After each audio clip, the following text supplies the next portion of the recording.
I pledge allegiance to the flag of the United States of America and to the republic for which it stands, one nation, under God, indivisible, with liberty and justice for all. Take your seats. And we have some guests here today besides our speakers. We have guests? Yes. Yes, well, of course. Would you like to stand up? Oh, absolutely. Give us your name. This is Dennis. My name is Dennis Jarrett, and I'm here representing the program called 100 Cameras for 100 Kids. And Dennis is, as you know, the past 3 months, we've been You can celebrating. you can have him come up and talk Okay. about it a little bit. And Okay, then we will. Have you come up. In a bit. Yeah, we will. Is Steve here? No. Steve Farrell? No. And Brad? Well, yeah, I'll introduce Brad. So Brad is here as a prospect. He Oh, has wonderful. a Kiwanis connection. He and I used to work together a long time ago, but he is also related to Andy Marshall, one of our past Oh, presidents. great. Andy's little brother, yes. No kidding. Oh, great. We love Andy. Andy Marshall. So I thought it would be fun if I can just channel you right now. We're gonna put Andy's name back here, and we could easily slide yours and then. I like that idea. Thank you. Thanks for having me here. And of course, the ever popular Lonnie is here. Yay. Greg, do you have a John Wooden quote?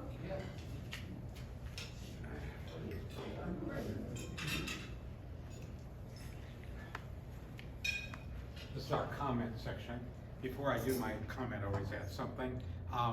Today, the mayor, Mayor Hogstad, issued, actually Monday, a proclamation which I sent to you today to reduce lights on buildings during the migratory bird season so that they don't crash into these high rises, particularly in the middle of the night. And that happened in Chicago recently. Last fall, killed thousands of migratory birds. These are those beautiful birds that are coming from the south. So the mayor acts voluntarily that any of you who have a building or know of a building or are in a building, dim the lights, turn the lights out at night. Turn out everything you can turn out so that they don't crash into them. You know, it's similar to the turtles when you're down in Florida, you know, they go to the light, and that's why there's light diffused down there. So the turtles go into the water rather than go across the roads. So we're doing the same thing in Indianapolis. This is our first for Indianapolis. This was done with the Nature Conservancy and the Audubon Society that I represent.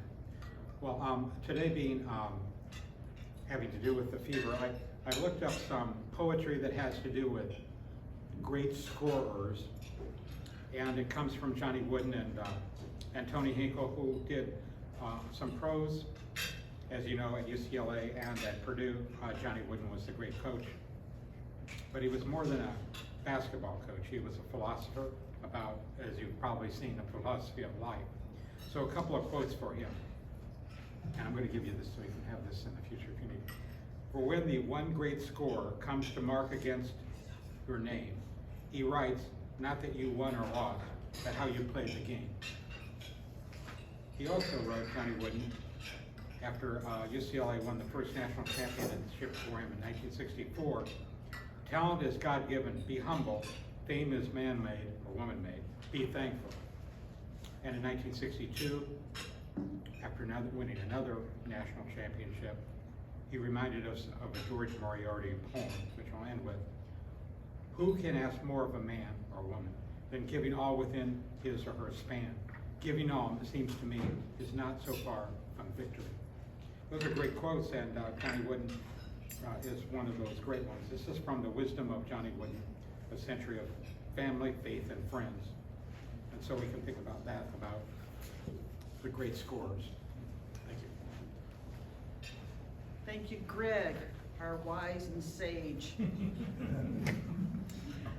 So we have a few anniversaries. So Pete Bespikas and Rich Schreiner joined Kiwanis, our Kiwanis Club, 36 years ago. No gray hair there either. Pete is a recipient of the 1979 Abe Lincoln Scholarship and our first scholar to become a Kiwanian. Rich serves as on the Abe Lincoln Committee. So the committee is meeting Saturday, the 20th, at the Carmel Library to prepare for the 50th anniversary of program next year. The year for our top scholar, this year our top scholar received a $20,000 scholarship, the most ever. And since 1976, we've had 882 students in the Circle of Valor, and have awarded $1,282,100 in scholarships to 195 students. The program is possible through the grant from the Kiwanis Foundation and support of the Norris, Chocolate, and Schroeder.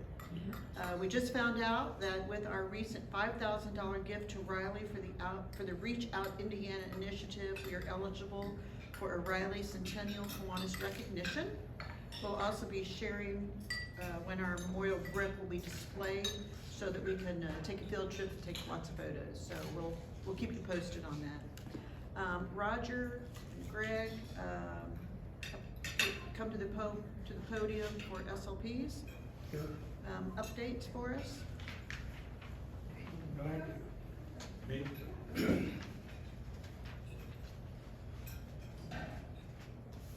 Okay, one of our students at Shortridge High School, who's a member of the Key Club, has become lieutenant governor for her district, which I think is the Indy metro area, for Key Clubs. She's really sweet, and that's her name. That's her name. Sweet Knight, I love that name. But she's excellent, she's smart, she's sharp, she's gonna do a lot. She's already been very active on the newsletters I've seen. So this is the second year Shortridge has had a Key Club. And on Key Club's 99th birthday, members of Speedway and Shortridge High School Key Club did a spring cleaning service project, picking up trash, pulling weeds, and planting tulips. Shortridge also made goodie bags for bus drivers and custodians. Thank Kiwanis for their donations to the food pantry. This is something we did at Shapiro's. Greg and I took a group of food items up to Shortridge to kind of kick it off. Do you want to add anything? Well, they established a food bank, not only for kids that need it in the school, because you know Shortridge is a high-end academic school, but there are folks there are students that still need food, and so, and they have an affiliation with Butler, but the bottom line is they have a food bank now, and we've helped it get there, and we're gonna do some more of that. In May 13th, they're in opening. In May, they're gonna open that with a big publicity, so we've really been proud of what's going on at Shortridge. And then other clubs, we're starting a couple of business clubs, builders clubs they're called, at middle schools. We're going to T.C. Howe Middle School, which used to be high school. It's at the same facility, it's a beautiful facility. Henry W. Longfellow Middle School in Fountain Square wants to start a builders club, so we're doing that with them. And then there's continuing at Harshman. Also talking about a Key Club at Tech High School. They're wanting to start one there. So it's exciting. There's a lot of kids wanting to get involved, and some of these, the principals are behind, which is great, because then we know we're gonna have their support. So I don't have anything else on that. No, it's really inspirational to see what these kids are doing, and we can just help them, mentor them a little bit, and they have questions about life that we might be able to help occasionally, but they're on their way to major success because of Kiwanis and Key. Thanks. Come to the end of the meetings, name's open, and we'll let you know when they are if you'd like. Couple other things I'd like to bring up. Interclubs, we haven't done those for a while. I think Jay was doing them last we did them. And it's been a while. I mean, COVID kind of hit everything. So I've got 2 dates. One of them I've set, May the 4th, which is a Saturday. Scottsburg Kiwanis Club. They're doing, he said that's their big one each year. The new incoming governor for Indiana District of Kiwanis was at a basketball program I don't remember if he was at Abe Lincoln, I think he might have been, he wasn't. But anyway, he came down, we talked about it, and he said this would be the best one to come to us. So it's 7 o'clock to 10 o'clock on Saturday morning, on May the 4th. If anybody's interested, I think I've got a couple people already. Trent Cowell will go, he's from there, I'm gonna go. So if we can find a couple more interested bodies that would like to get up early on Saturday, drive to Scottsburg and have some pancakes and come back. We'd love to have you. And then another date, and this is another interclub for Lafayette Kiwanis Club, where Taka, one of our past governors, is, where his club is. They have noon meetings on Thursdays. And I think, according to our calendar, we don't have anything on May the 16th yet. So I'm trying to get a interclub together for lunch that day at Lafayette. That's only an hour drive. Scottsburg's about an hour and a half. And then in June, I'd like to see if we could get 3 other people besides me to go to Valparaiso, where our current governor is. He's been very supportive of us. Come down here. So that's it. Thank you. And Turn it back over. Oh, Iozo's. Yeah, luncheon at Iozo's next month is the 3rd Monday of the month. I don't know what that- 11:30? At 11:30. 11:30 at Yeah. Iozo's. Yep. Come and eat some good Italian. Some great Italian food. We're not biased or anything, are we? Yeah.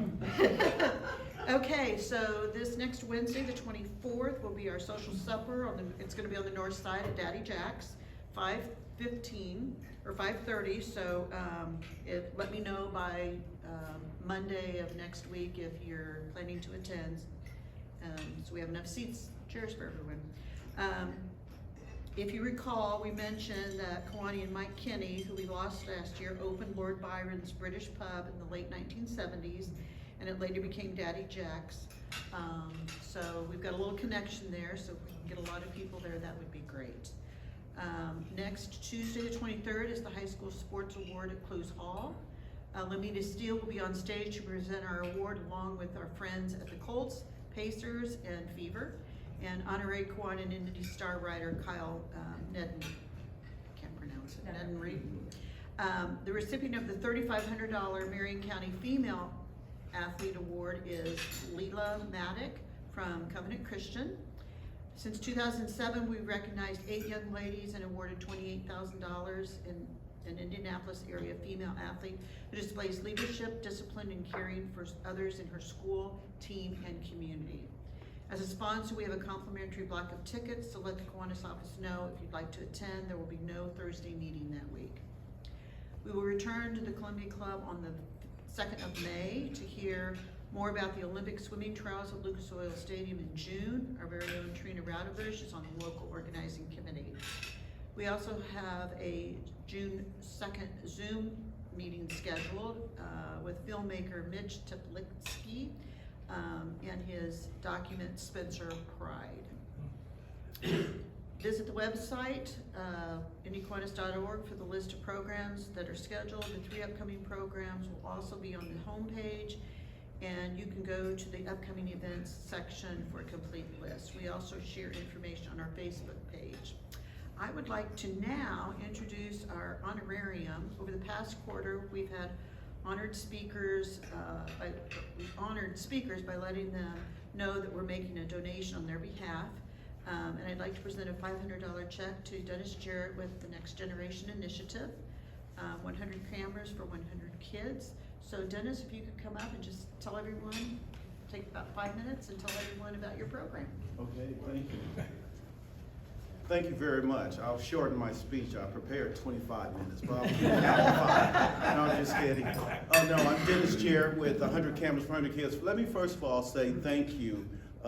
You really don't know, well, you guys know because you do it all the time, but the impact that you're making, not just with our group, but around the city, is definitely appreciated. And for the 100 Cameras for 100 Kids, I want to say a thank you for your generous donation and your support of the program.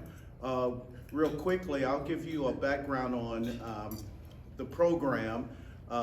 We set out to provide opportunities for young people, high schoolers, all throughout Central and all throughout the city, to have an opportunity to get trained in still photography.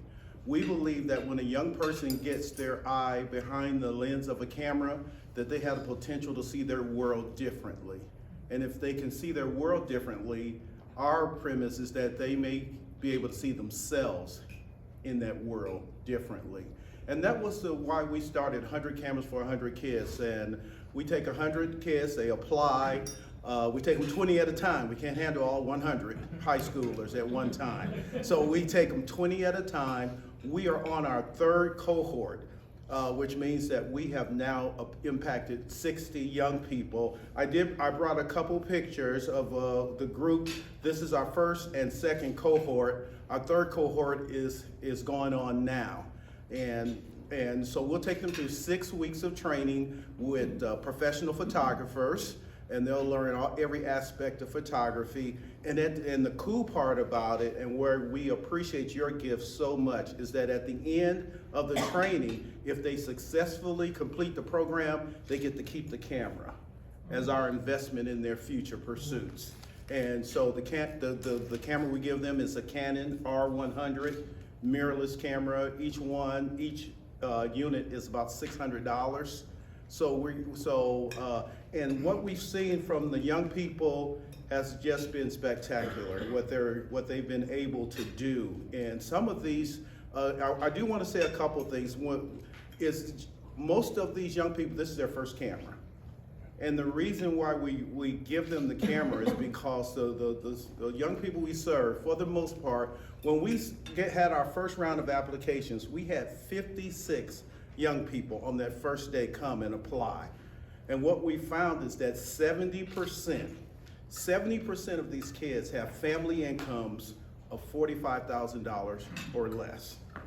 And so what we said was that the reason that these young people would not be able to pursue their dreams was based on economics. And we set out to say that's something we can do something about. So we set out to do this program. Did not have $1 when we started the program, but we were fortunate that we were connected to some very, very, generous organizations. Eskenazi, Anthem, have been very, very crucial to our program. And so our goal is for this year, and we have the 100 kids already in place. So we'll have 100 kids, and then our immediate goal is we're going to do 300 kids in 3 years. So that's our goal, and our first year is successful. I will definitely let Kelly and you all know we have a gallery showcase at the end of every cohort where we display some of their work, and we have the public that come in to talk to these young people, see their work, and it's really tremendous. And I'll end with this. In October, we're going to get all 100 of the completers together in an event that we're going to celebrate, and we're calling it Kicks for Clicks. And why are we calling it Kicks for Clicks? Because we're trying right now to get, and maybe I can get Danny to help me with this. We're trying to get professional athletes and coaches and other local celebrities to donate a pair of autographed sneakers that we will auction off, and then we will take that money to fund year 2, year 3 of the program. So that's how we want to sustain this, because the interest has been just incredible, and every kid that has started the program, and this is really kind of different for high schoolers, every kid that has started the program has completed the program. So thus far, so all of the 40 that have started have completed, and we believe this new set of 20 will do the same. We're in week 3 of this third cohort of 20. So again, I thank you very much. Know that your generosity is appreciated, and thank you for this opportunity to come in.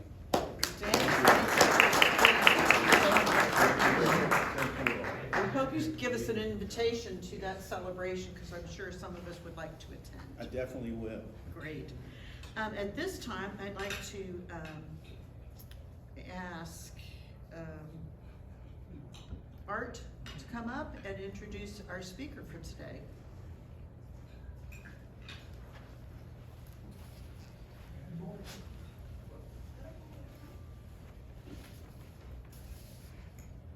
Thanks, Mary. It's my honor to introduce our guest speaker today, Danny Lopez.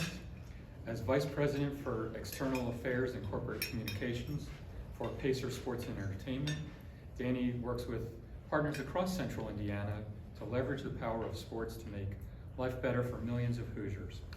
He's responsible for setting the public relations strategy for not only the Pacers, but also the Fever, the Pacers Foundation, Pacers Gaming, the Mad Ants, my favorite team name, and operations at Gainbridge Fieldhouse. He previously was Senior Vice President at Strata Education Network, which is a nonprofit that helps students finance their post-secondary educations. He's also had senior roles with Governor Eric Holcomb, Senator Dan Coates, Governor and Vice President Mike Pence, and Governor Mitch Daniels.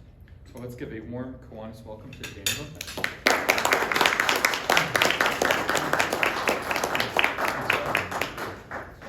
Thank you very much. Let me just get my drink.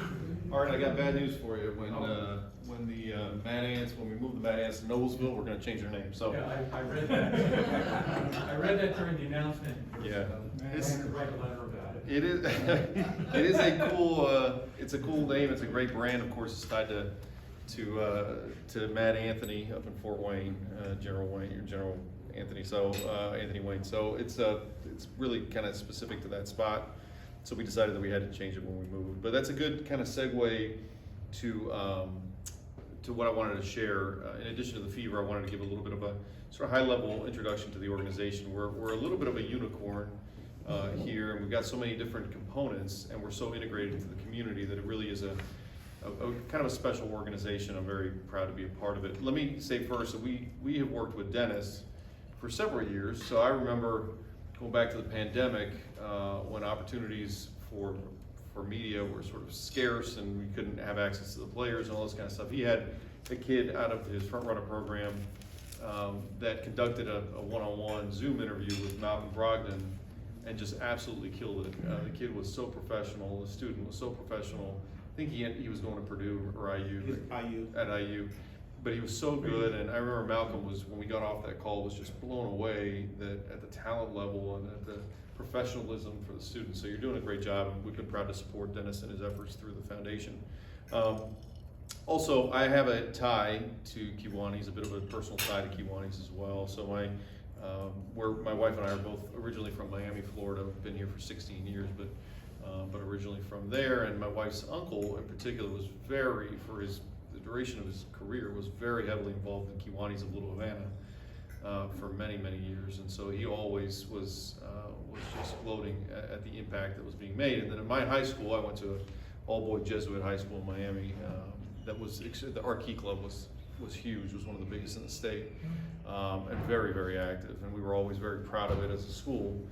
And it was an important component of sort of the service aspect of the education that we received there. So you should be very proud of the work that you all do here and beyond, and thank you for all that and all your efforts.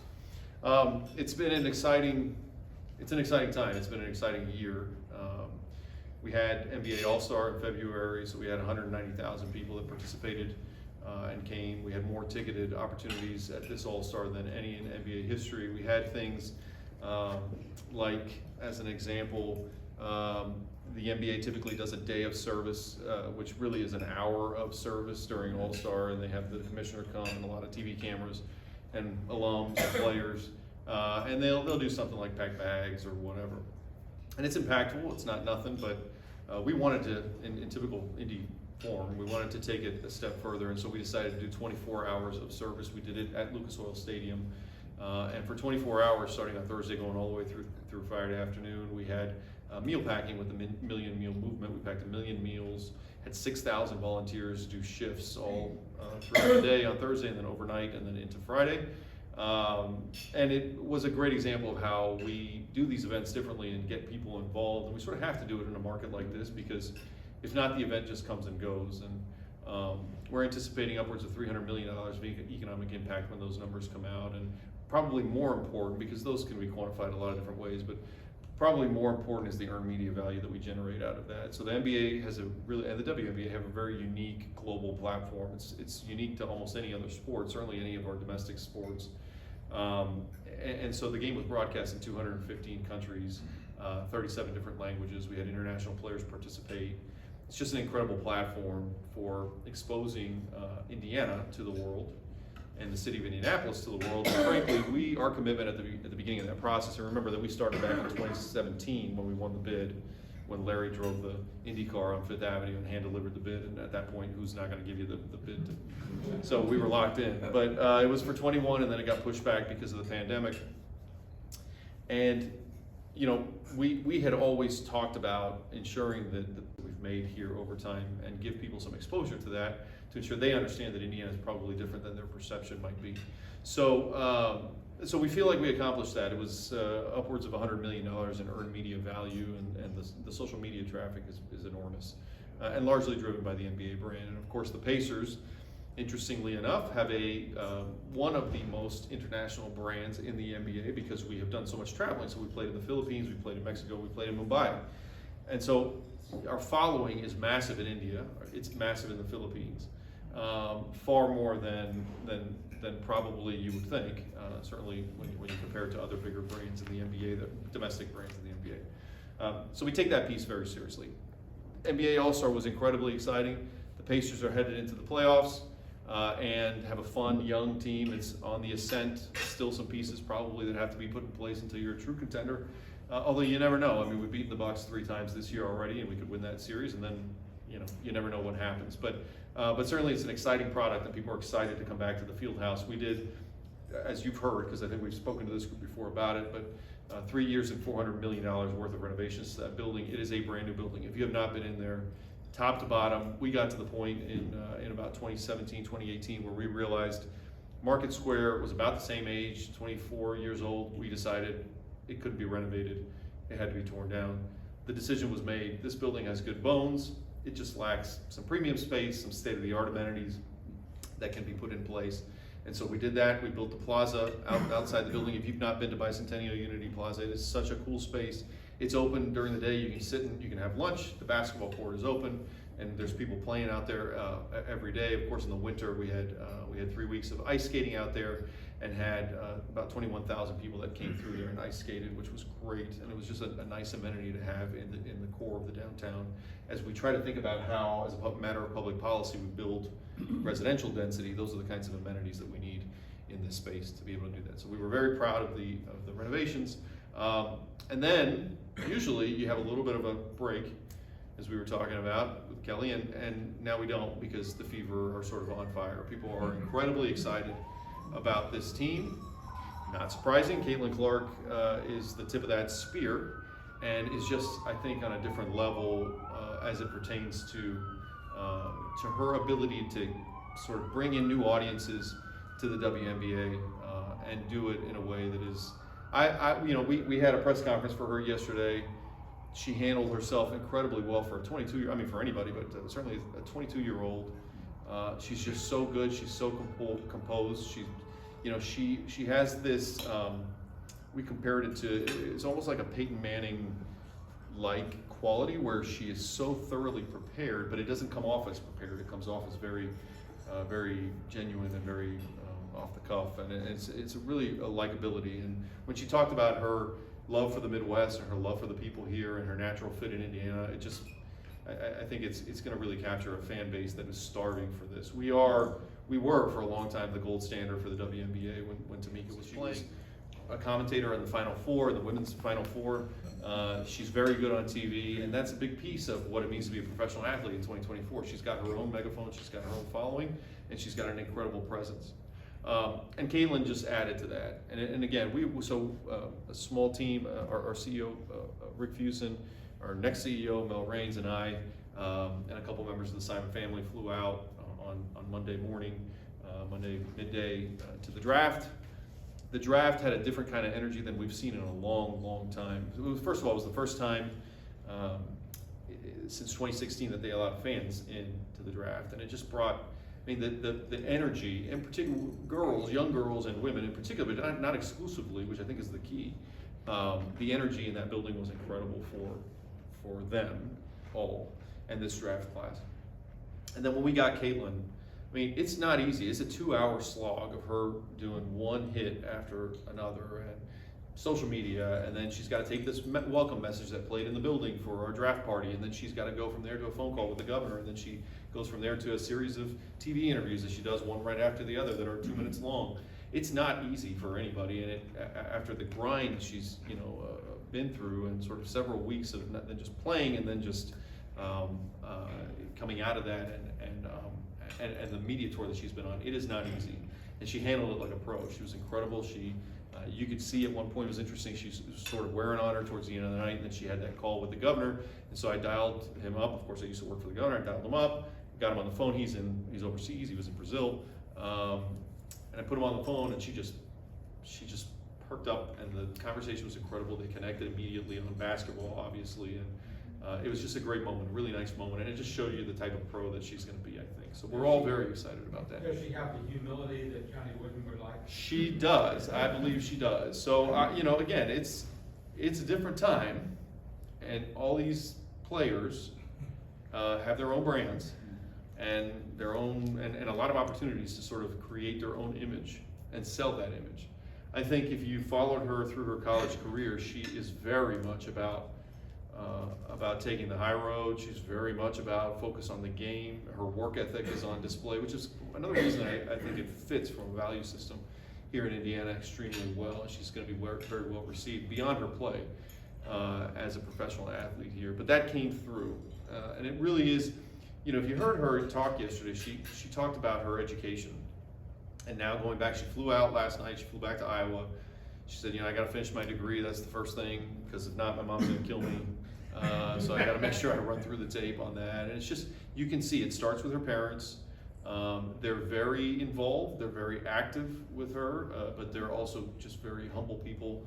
And really, you can tell, very serious people and focused people. And it's a nice thing to have here.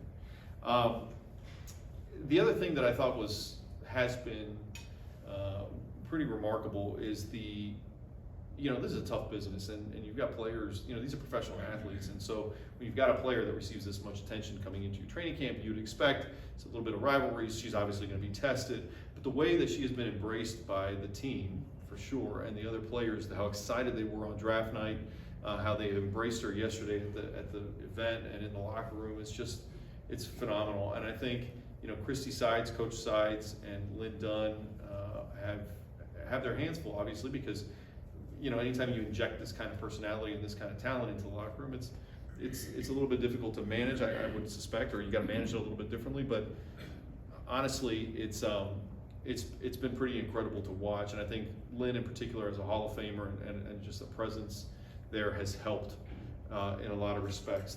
But I think this team, you've got Lexi Hull. Lexi Hull came out of Stanford, and we drafted her in the top 10 a couple of years ago, and now she's playing internationally. She's playing on the 3-on-3. They've got a 3-on-3 Olympic team. She plays on that. She competes with other players internationally. She plays incredible defense. She's been a big piece of that. I referenced Aaliyah already. Kelsey Mitchell is here out of Ohio State. She's been sort of the foundation of the team for the last several years. Nalissa Smith was our number 2 pick a couple of years ago, and really found her role, I think, alongside Aaliyah last year. And so having somebody like Caitlin, the remarkable thing about Caitlin and what she brings to all of this, I think, and what makes it so exciting, again, aligns so well to our fan base, is that the scoring is really the least of it. I shouldn't say the least of it. She's a phenomenal scorer. She's an incredible shooter, but if you watch her games, it's her ability to pass the ball. And she talked about it yesterday. She said, I grew up playing soccer. I learned angles, and it's just different. You can see her see the court, and her ability to pass people open, as they say. Just hit people in stride, hit them when they're ready to score, and just manage the game as a point guard is what I think sets her apart from other traditional scorers, and she can still obviously score. So I think her with Aaliyah and some of her teammates are going to be pretty fierce this year. But there's a learning curve. We understand that too. It is a jump in level, and everybody now was an All-American, or everybody now was a great player. And so you've got to adjust to that level of play, and I think she's ready for it. But it's going to be interesting to see both and this is a little cliche in the way they talk about it, but both on the court and also just the travel and all the demands on her time. And if she signs a deal with Nike, well, they're going to need her to fly out to do different things, and she's going to be a spokesperson, and so there are demands at her time, and then it also places a new responsibility on our organization. We haven't had in this environment on the Fever side a player like this. When Tamika was coming up, the media landscape was very different. She gained a lot of attention, but the promotion aspect was different, the social media aspect was different, and so these are all, the security aspect was different. These are all things that we've had to sort of reimagine as an organization. Is how do you do security when they fly commercial? How do you do security for somebody like this who gets so much attention? How do you handle social media? How do you balance her time? How do you ensure that she's able to do the things that she needs to do as a professional athlete and as a basketball player, and still balance that with her commitments outside of basketball that are tied, but that don't have anything to do with the Fever? And then how do you work with her? So that means working with her agent and working with her publicist, and it's created a really interesting opportunity, I think, for our organization on the Fever side. And then obviously I'll say this, it goes without saying, but I think it's important to note, the level of interest in the WNBA and the level of interest in women's basketball in particular has grown exponentially. She's been a big part of that. Obviously you need to have superstars and you need to have personalities that drive that kind of engagement in 2024, and she is every bit that. The level of interest in the WNBA from both men and women, and traditional sports fans and folks that follow because they are excited about the growth of women's sports or whatever, have all grown. And so we are excited about new fans and seats, bringing new people to the organization. The interest in the Indiana Fever has never been higher, including when Tamika was here. Just the interest in season tickets and the interest in single game tickets, which are on sale. By the way, you can go to feverbasketball.com/tickets. But the packages are it's well priced, and it's also drawn just a different level of excitement. So we're doing things like, the fan zone, which if you've been to a Fever game, we've got a kids zone in there. It's at the north end of the bowl. We pull the retractables back, and we have this whole engagement for families and kids. Well, we've had to get rid of that because of the interest. So we're actually moving that out into the plaza or onto the concourses and bringing out those seats. We've never had to do that before. We've added courtside seats. We've more courtside seats. We're filling up every level of the building. It's really exciting, and we're looking forward to seeing how that translates and how that progresses. And then, of course, you've seen, or hopefully you saw, but you will be seeing, 36 of the 40 games this year, regular season games, are on national television. So again, the opportunity to shine a light on Indiana, every one of those games that's on ESPN or NBA TV or whatever, it's cutting to commercials and showing the State House, or they're showing downtown, they're showing the Circle. It's exposure for the city. It's important for the city and state that we continue to shine light on things that are going here, and this is another great opportunity for us to be able to do that and drive some of that engagement on a national scale with national media that are going to be here for the games. So with that, I'm going to pause. I threw a lot at you, and I think I can now take a breath, but I'm sure there are some questions, and I'd be glad to dodge them. So obviously, Kiwanis has a marketing contract with the Pacers.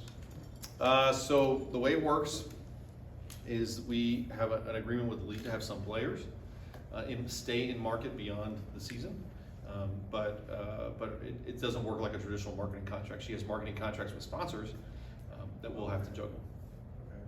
Okay. And I looked at buying some tickets for the Fever. It's nice to see that the prices are going up almost equal to the Pacers. Yeah.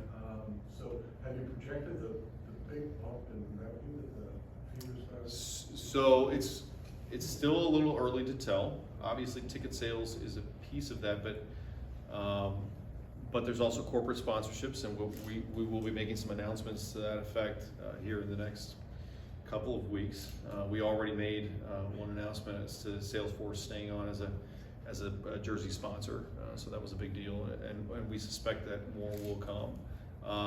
We eventually will announce a patch, and when we do, the interesting thing about the way these corporate sponsorships tend to work is that when you have big brands that are attached to an organization like ours, other big brands follow, because you're attaching yourself not just to Caitlin or Leah or whomever, but to other major brands. So I think it's a little early to forecast what it's going to mean from a revenue standpoint, but we will be in a much healthier position than we've been the last several years, that's for sure. And we've never seen, I can tell you, even going back to Tamika's years and the championship years, we've never seen ticket interest like this for this organization. So do you see the opportunity for WNBA players to give a bump in their salary? So all that is collective bargaining, right? So that's negotiated out through the collective bargaining process. I think that what will be one of the principal, again, I'm talking a little out of school here because I'm not the WNBA and I don't negotiate for them, but I suspect that one of the principal drivers will be the renegotiation of the TV contract. So much of the revenue is tied to TV, and that contract is coming up. And so, we've seen so much more engagement and so much more interest. So I suspect that number will go up considerably. And I know there's other things that they're talking about. There's there's all kinds of provisions in these collective bargaining agreements. The travel is probably the most talked about, right? Is the charter flights versus commercial flights. But there's other aspects related to where they can stay or have to stay, the quality of the hotel, and the way they travel once they're in a city. All those things are negotiated out through collective bargaining. So it'll be interesting to see. It's hard to imagine with the growth and popularity of the league that there's not an upward tick.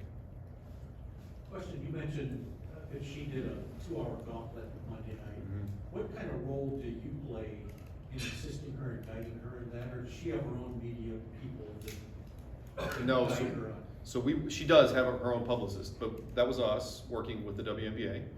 So the Fever I probably should have started with that. So as Art, you mentioned, I oversee corporate media and corporate communications for Pacer Sports and Entertainment.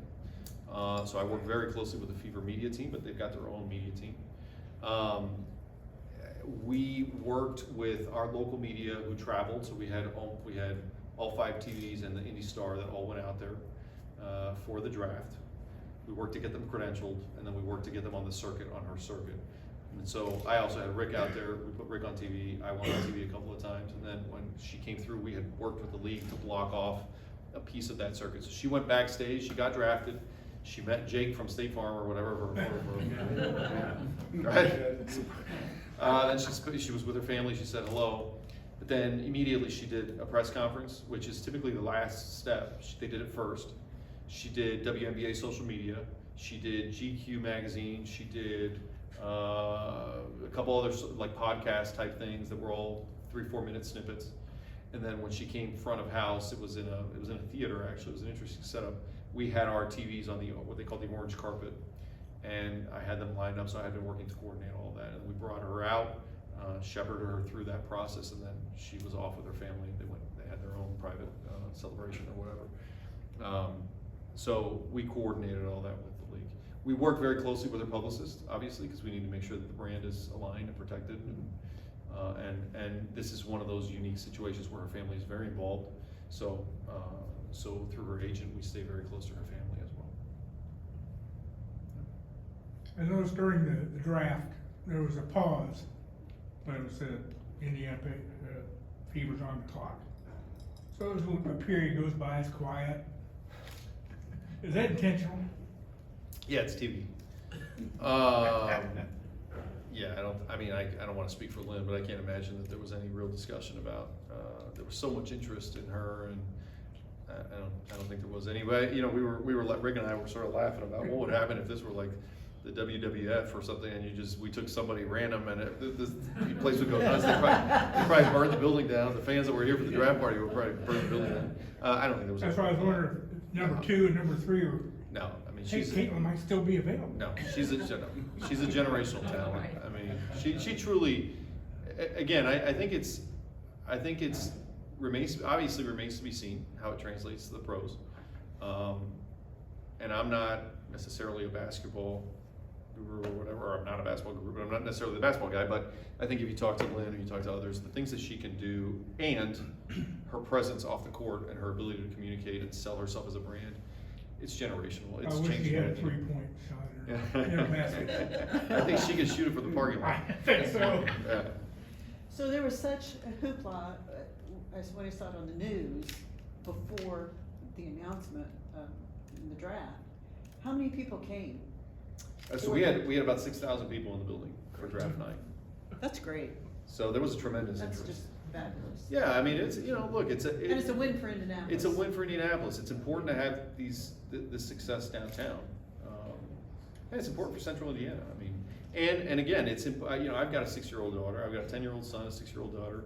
I'm trying to get her into sports, or at least be interested in sports, right? I was getting texts I've got a niece that plays soccer who's in high school in Atlanta, and she was texting me like, "Oh my God, you're there with Caitlin Clark, and she's the best. Oh, she's so cool." Yeah, here's take a picture. So I mean, there's so much interest beyond Indiana in her, and I should say, and a number of the other draft picks. I mean, I think one of the interesting things when we look back at this, ultimately, I think one of the interesting things about this draft class in particular is that you've got potential for some real rivalries with kids that are coming out, that are going to be on teams this year, that have played against each other in college.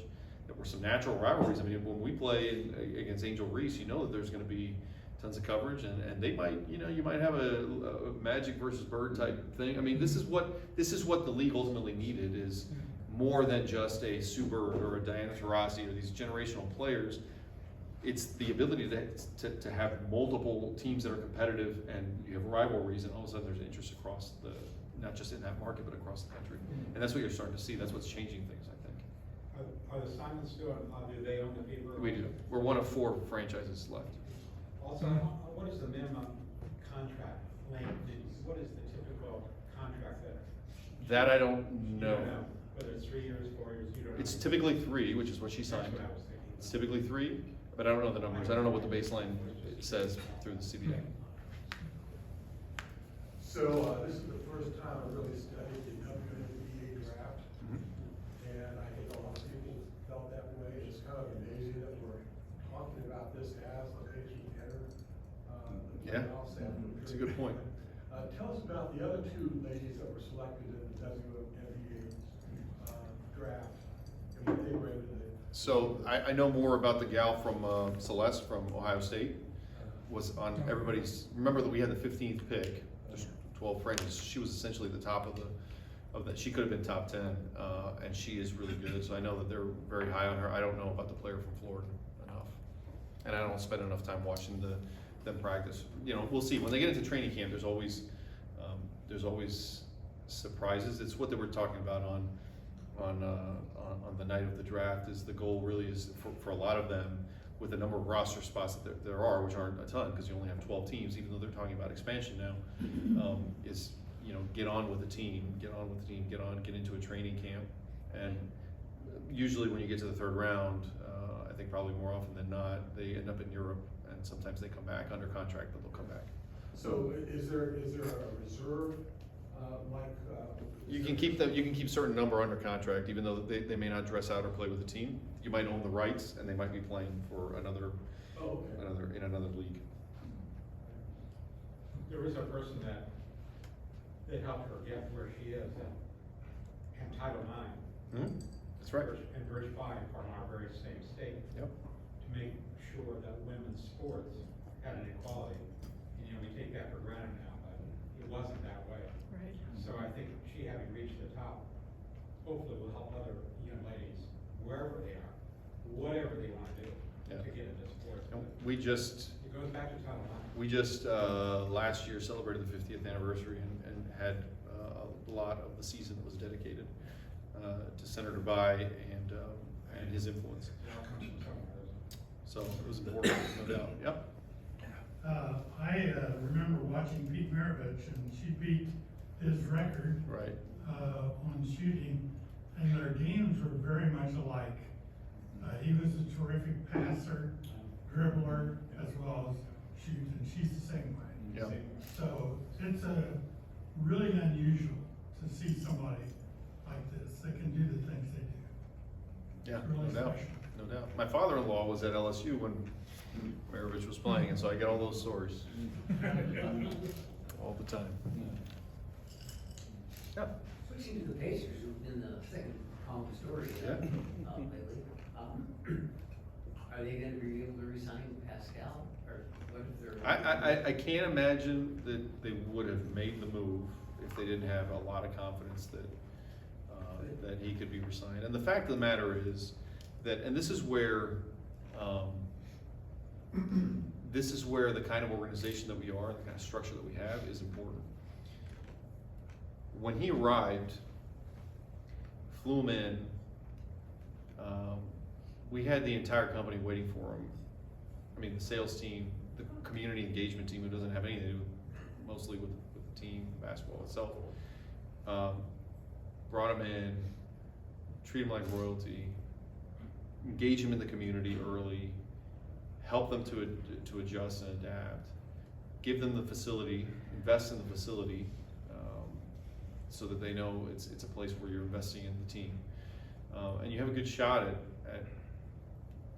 keeping the players here once they're here, because they see that they're embraced by the community, by the company.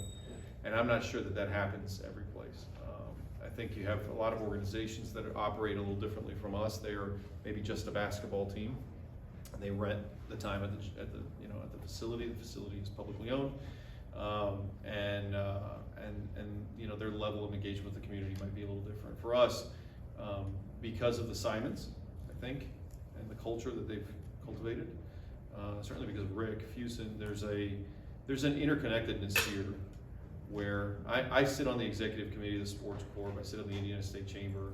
Mel Raines is on the executive committee of the city chamber. We're all involved in all kinds of organizations here that go well beyond basketball, and there's a interconnectedness that you just don't see in a lot of places, and it helps to foster. We transfer that to the players. It helps to get the players involved.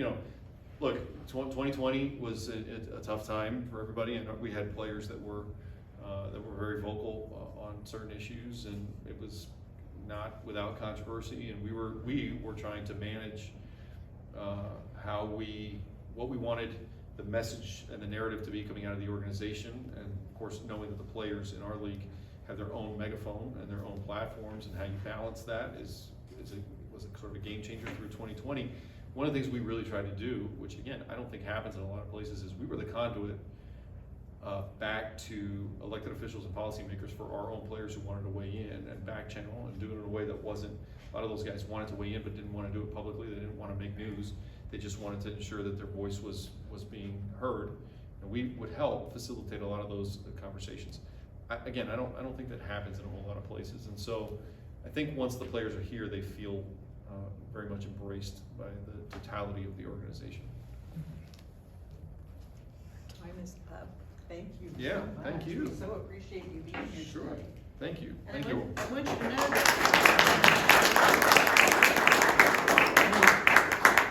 we're going to give a donation in your name in honor to Trinity Haven, and their mission is to provide safe, affirming housing for LGBTQ and youth experiencing housing instability. Thank you. Wonderful. Raffle, what's this for? Yes, Raffle, I've got something I'd like to give away. Oh, okay. Did everybody get a number? Yeah? Who's picking it? You are. Oh. Better not be my number. Give me yours. No, I'll hide it away. All right, We'll just dump them out and you pick one or I'll fold it up.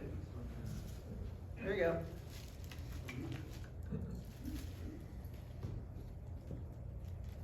It just says Roger. Number two. Number two, who's number two? There you go. Duke. All right, there